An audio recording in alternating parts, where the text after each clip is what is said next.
ஆண்டவராகிய இயேசு கிறிஸ்துவின் இனிய பெயரில் உங்கள் அனைவரையும் முட்டம் திருச்சபையின் சார்பில் அன்போடு வாழ்த்துகின்றேன். இந்த நாளிலும் திருமறையை தியானிக்கும் முன்னதாக கண்களை மூடி வேண்டுதல் செய்வோம். எல்லா ஆசீர்வாதங்களுக்கும் ஊற்றாக இருக்கிற எங்கள் அன்பின் ஆண்டவரே, உம்முடைய வார்த்தைகள் எங்களை வளப்படுத்தி உம்முடைய ஆசியை நிரம்ப பெற்றுக்கொள்வதற்கு எங்களை வழி நடத்துகிறபடியினால் உம்மை நாங்கள் போற்றுகிறோம். இந்த நாளிலும் உம்முடைய திருக்காட்சியை குறித்து நாங்கள் தியானிக்கிற பொழுது உம்மை நாங்கள் கண்டு உம்முடைய அன்பை நாங்கள் வெளிப்படுத்தத்தக்கதாக உம்முடைய வசனங்கள் எங்களுக்கு தூண்டுகோலாக அமைய ஆண்டவர் உதவி செய்ய வேண்டும் என்று இயேசு கிறிஸ்துவின் திருப்பெயரில் கேட்கிறோம் சுவாமி. ஆமேன். மனிதகுமாரனுடைய காட்சியை குறித்து தொடர்ந்து நாம் தியானித்து வருகின்றோம். வெளிப்படுத்தல் 1 அதிகாரம் 10 வசனத்திலிருந்து, கர்த்தருடைய நாளில் ஆவிக்குள்ளான யோவான் பத்மு தீவில் மனிதகுமாரனை பற்றி என்னவெல்லாம் கண்டார் என்பதை நாம் இந்த வசனங்களின் ஊடாக தியானித்து கொண்டிருக்கிறோம். அந்த காட்சியில் சத்தம் ஒன்று கேட்க, சத்தம் வந்த திசையை நோக்கி யோவான் திரும்பி பார்க்கிறார். அப்பொழுது 7 குத்து விளக்குகளையும் 7 குத்து விளக்குகளின் மத்தியில் நிலையங்கி தரித்து மார்பர்கே பொற்கச்சை கட்டியிருந்த மனுஷகுமாரனுக்கு ஒப்பானவர் ஒருவரையும் யோவான் காண்கின்றார். அப்படி காணுகின்ற இந்த மனிதகுமாரன் எத்தகைய தன்மை உடையவராய் இருந்தார் என்பதை பற்றி தொடர்ந்த வசனங்கள் விவரிக்கின்றன. இந்த நாளில் மனிதகுமாரனுடைய காட்சி யோவானுக்கு எப்படி இருந்தது என்பதை குறித்து மேலும் சில உண்மைகளை கற்றுக்கொள்ள இருக்கிறோம். 16 வசனத்தில், தமது வலது கரத்திலே 7 நட்சத்திரங்களை ஏந்தி கொண்டிருந்தார். அவர் வாயிலிருந்து இருபுறமும் கருக்குள்ள பட்டயம் புறப்பட்டது. அவருடைய முகம் வல்லமையாய் பிரகாசிக்கிற சூரியனைப் போல் இருந்தது என்று சொல்லப்பட்டிருக்கிறது. அவருடைய கரத்தில் ஏந்தி கொண்டிருந்ததை பற்றியும் இருபுறமும் கருக்குள்ள பட்டயத்தை குறித்தும் நாம் ஏற்கனவே தியானித்தோம். இந்த வசனத்தின் கடைசி பகுதியில் அவருடைய முகம் வல்லமையாய் பிரகாசிக்கிற சூரியனைப் போலிருந்தது என்று சொல்லப்பட்டிருக்கிறது. அவருடைய முகத்தை பற்றிய செய்தி இங்கே விளக்கப்பட்டுள்ளது. நியாயாதிபதிகளின் புஸ்தகம் 5 அதிகாரம் 31 வசனத்தில், அவரில் அன்பு கூறுகிறவர்களோ வல்லமையோடே உதிக்கிற சூரியனைப் போல இருக்க கடவர்கள் என்று உள்ளது. கடவுளுடைய மகனிடத்தில் அன்பு கூறுகிறவர்களுக்கு அவருடைய முகம் வல்லமையாய் பிரகாசிக்கிற சூரியனைப் போல இருக்கும் என்று இந்த பகுதியை விளக்குகின்ற பார்க்லே என்கின்ற திருமறை விளக்க உரையாளர் கூறுகின்றார். ஸ்வெட்ரே என்று சொல்கின்ற மற்றொரு அறிஞர், இயேசுவின் தோற்றம் மாறுதலை போன்ற காட்சி. இந்த தோற்றம் அவர் மலையின் மீது பெற்ற அனுபவத்தை போல யோவானுக்கு ஒரு காட்சியாக காட்டப்பட்டது என்று சொல்கின்றார். இயேசுவின் தோற்றம் மாறுதல் எப்படி இருந்ததோ அதுபோல இந்த காட்சியும் யோவானுக்கு இருந்தது என்று சொல்கின்றார். மத்தேயு 17 அதிகாரம் 2 வசனத்தில் இயேசுவினுடைய முகத்தை பற்றிய ஒரு செய்தி சொல்லப்பட்டிருக்கின்றது.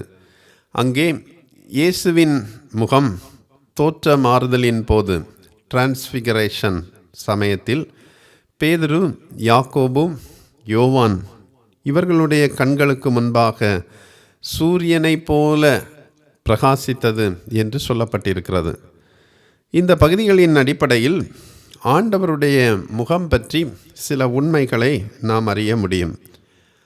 அவருடைய முகம் அவரை அன்பு கூறுகிறவர்களுக்கு வல்லமையாய் பிரகாசிக்கிறது என்று நாம் அறிகிறோம்.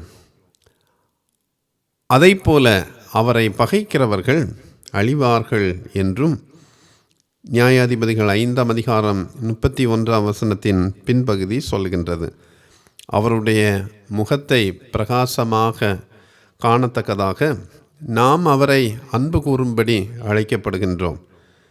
இதர சமயத்தை சார்ந்த வியாபாரி ஒருவர் பல ஆண்டுகளுக்கு முன்பு வட இந்தியாவில் ஊழியம் செய்து கொண்டிருந்த மிஷனரி ஒருவரை பார்த்து, ஐயா, உங்களுடைய முகம் எப்பொழுதும் பிரகாசித்து கொண்டே இருக்கின்றது.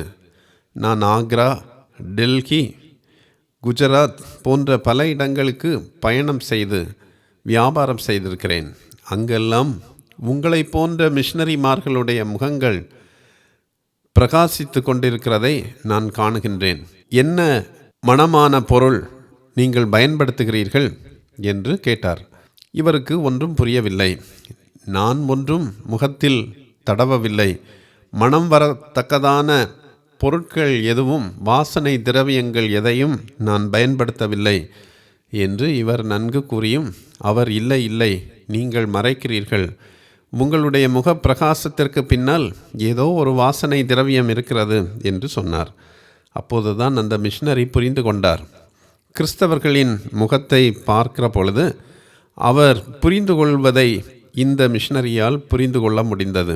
ஆகவே அவர் அந்த வியாபாரியை பார்த்து சொன்னார், ஐயா, இப்போது புரிகிறது. நீங்கள் கூறுகிறபடி முகத்தின் மேற்பரப்பில் நாங்கள் வாசனை திரவியம் எதையும் பூசவில்லை.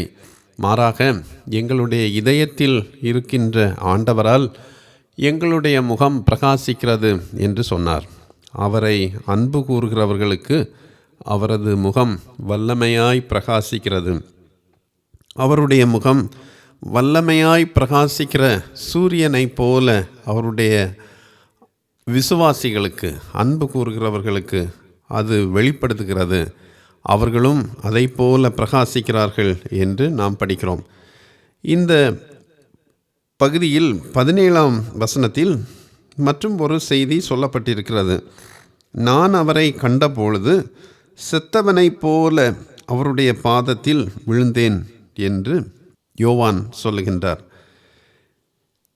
எசேக்கியேல் 1ஆம் அதிகாரம் 28ஆம் வசனம், 3ஆம் அதிகாரம் 23ஆம் வசனம், 43ஆம் அதிகாரம் 3ஆம் வசனம் ஆகிய இடங்களில் கடவுள் எசேக்கியேலுடன் பேசிய பொழுது எசேக்கியேலும் இதை போன்ற அனுபவத்தை பெற்றதாக இந்த வசனங்கள் சொல்கின்றன. லூக்கா 5ஆம் அதிகாரம் 1 முதல் 11 வரை உள்ள பகுதியில் திரளான மீன்களை பெற்றவுடன் பேதுரு இயேசுவின் பாதத்தில் வீழ்ந்து, ஆண்டவரே, நான் பாவியான மனிதன், உம்மண்டையில் நிற்பதற்கு நான் தகுதியற்றவன் என்று சொல்கின்றார். கடவுளுடைய தூய்மைக்கு முன்பாக காண்பிக்கும் மரியாதையை இந்த வசனங்கள் காட்டுகின்றன.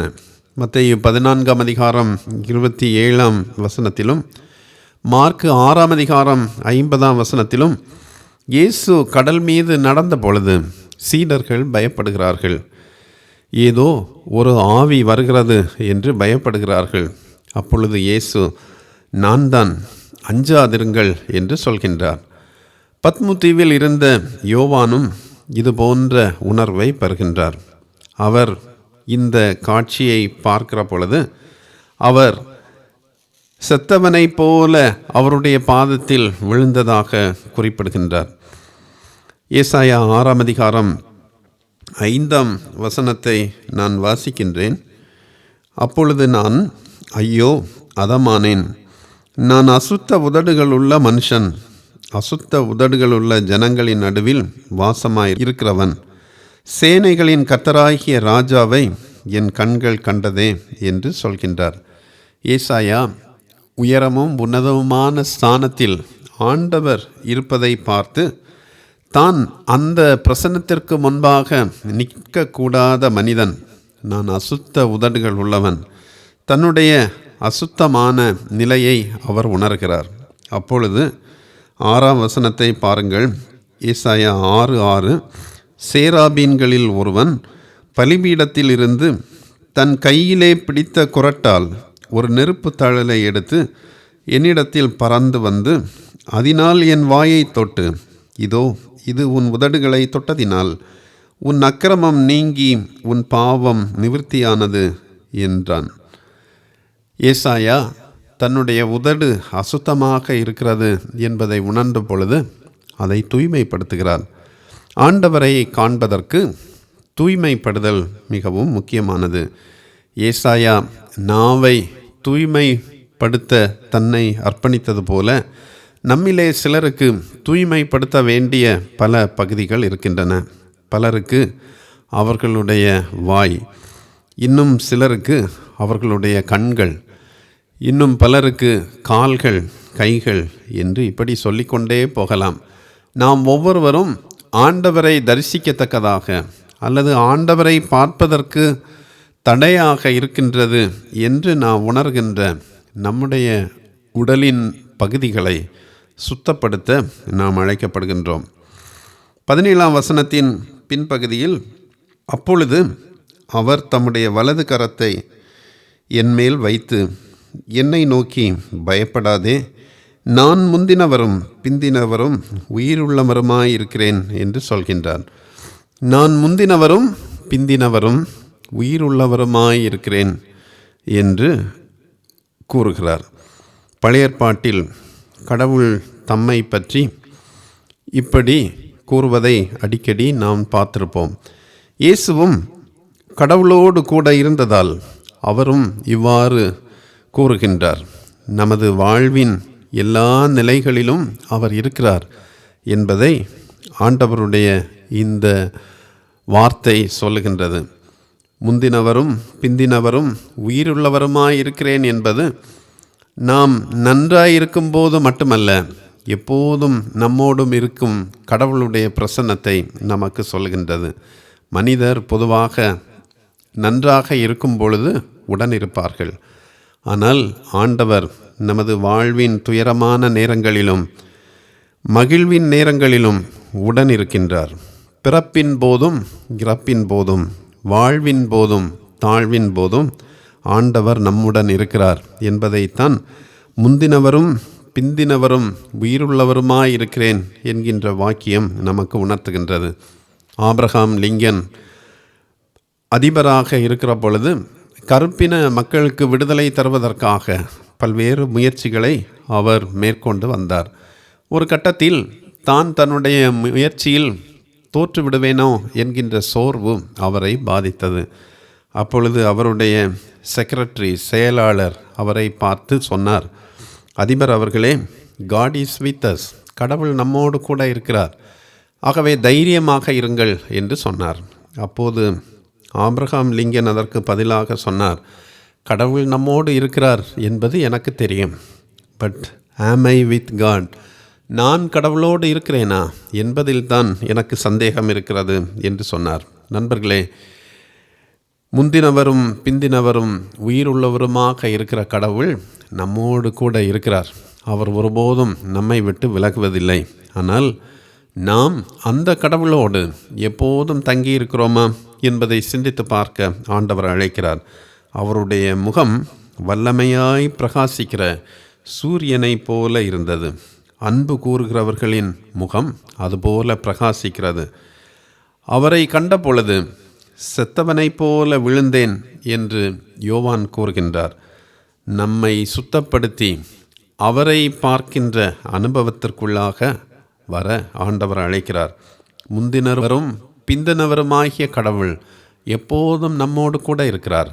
நாமும் அவரோடு கூட இருக்கிறோமா என்பதை சிந்தித்து பார்த்து நம்மை அர்ப்பணிக்க ஆண்டவர் நம்மை அழைக்கிறார். ஜெபிப்போம்.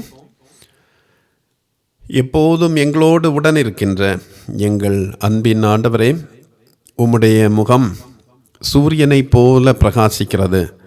அந்த பிரகாசம் உம்மை அன்பு கூறுகிறவர்களுக்கு வெளிப்படுகிறது. உம்மை அன்பு கூறுகிறவர்களும் அதுபோல பிரகாசிக்கிறார்கள் என்பதை கற்றுக்கொள்ள ஆண்டவர் எங்களுக்கு அருள் கூர்ந்தீர்.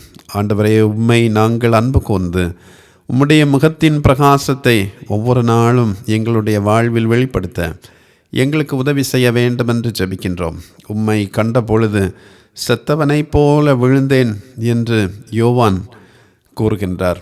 ஆண்டவரே, உம்மை காண்பதற்கு தடையாக இருக்கிற எங்களுடைய பாவங்களை, எங்களுடைய கைகளின், கால்களின், கண்களின், இதயத்தின் பாவங்களை மன்னித்து எங்களை தூய்மைப்படுத்தி உம்மோடு கூட உறவாடுகிற அனுபவத்தை எங்களுக்கு ஆண்டவர் கொடுக்க வேண்டுமென்று மன்றாடுகின்றோம். நீர் எப்போதும் எங்களோடு உடன் இருக்கிறீர். நாங்களும் உம்மோடு கூட தரித்திருந்து உம்முடைய அன்பிலே நாங்கள் இணைந்து வாழ எங்களுக்கு உதவி செய்ய வேண்டும் என்று இயேசு கிறிஸ்துவின் பெயரில் கேட்கிறோம் சுவாமி. ஆமென்.